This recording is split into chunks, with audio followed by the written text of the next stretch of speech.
đỡ mày đi xin. Lâu nó chụp ảnh đây. Em cho anh đứng bên cạnh không? Được không? Đúng không? Cho lại xuống. Mình vẫn thấy vẫn xinh gái mà có xấu như. Tính là làm lại nha. Cả xinh trước. Rồi. Được đấy. Cái này này.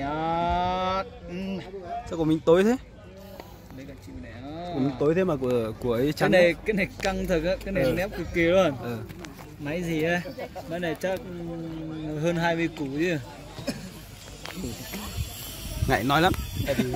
Ngại nói lắm. Ở đây có chụp được một tấm nào không đấy? Có, hai cái rồi. Mấy phút đấy? Mấy phút đấy? Thế thống nhất là cái việc mà xin mẹ em thì anh sẽ xin, chắc chắn là được, nhưng mà cái vấn đề bọn anh bây giờ là đang đông khách thì mình không ấy được thôi. Sao Sinh? Thế... Anh xong chưa bọn anh ra để bọn em bán hàng. À quên. Xin lỗi. Quên. Một tí bọn anh sẽ mua để bù lại vừa nãy là được.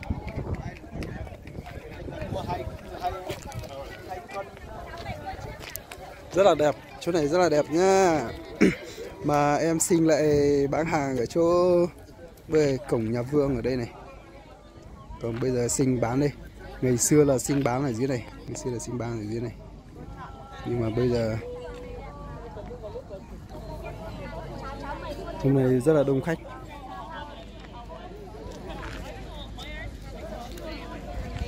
Sinh chạy đâu rồi?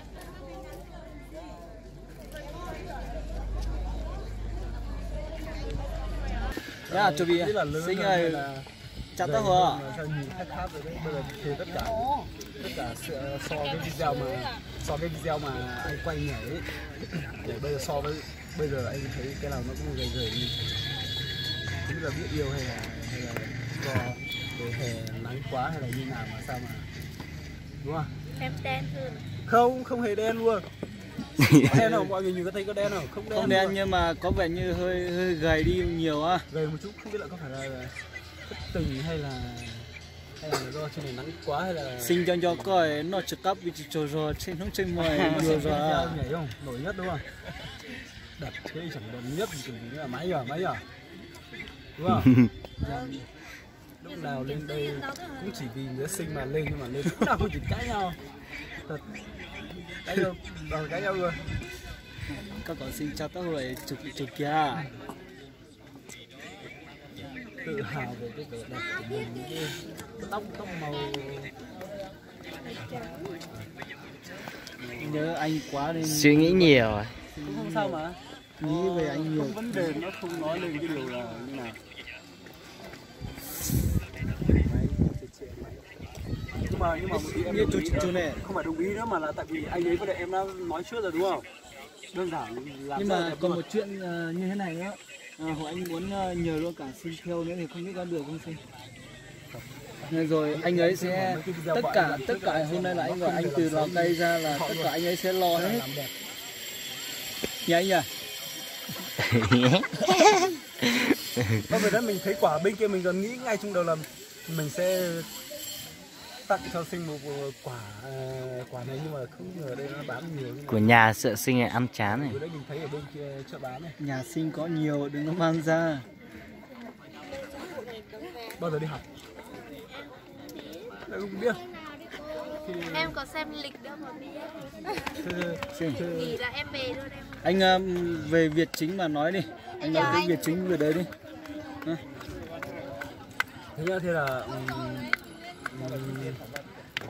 Thế là phải, nhưng mà vấn đề bây giờ là đông khách. Không vấn đề gì đâu, không vấn đề gì đâu.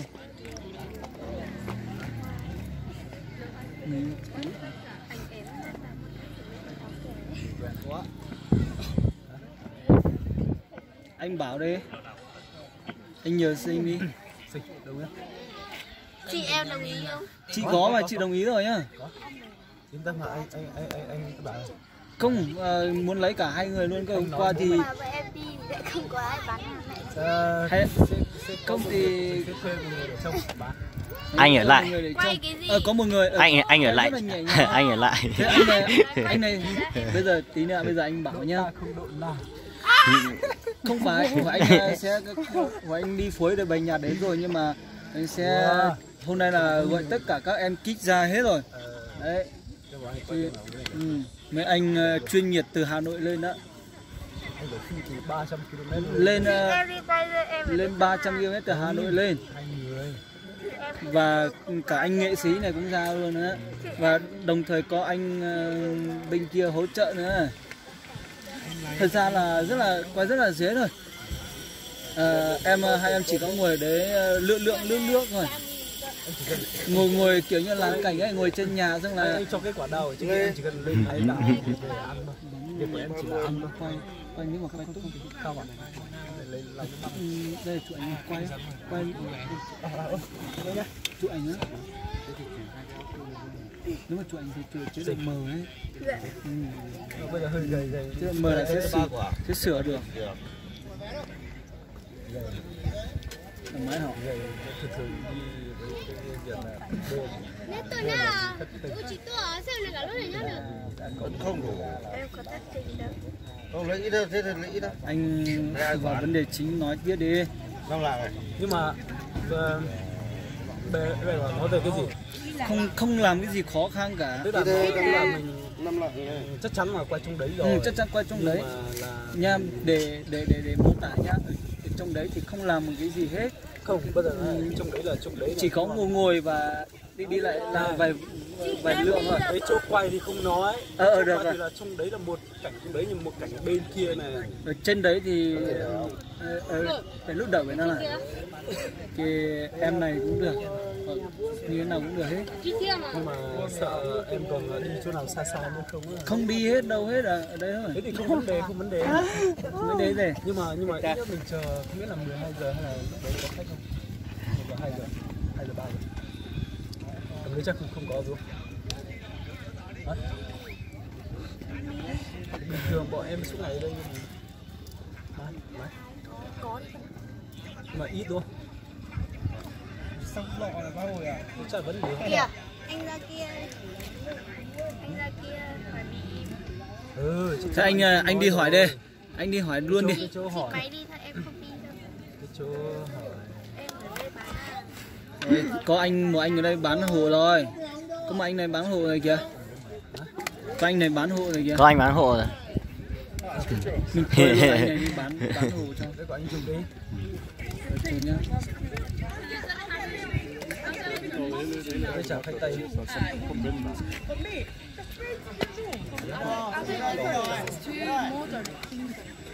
Đây có chụp bằng mong people. Kia nó rồi tiền.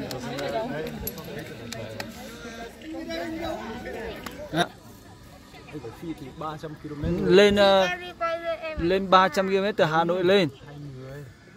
Và cả anh nghệ sĩ này cũng ra luôn nữa.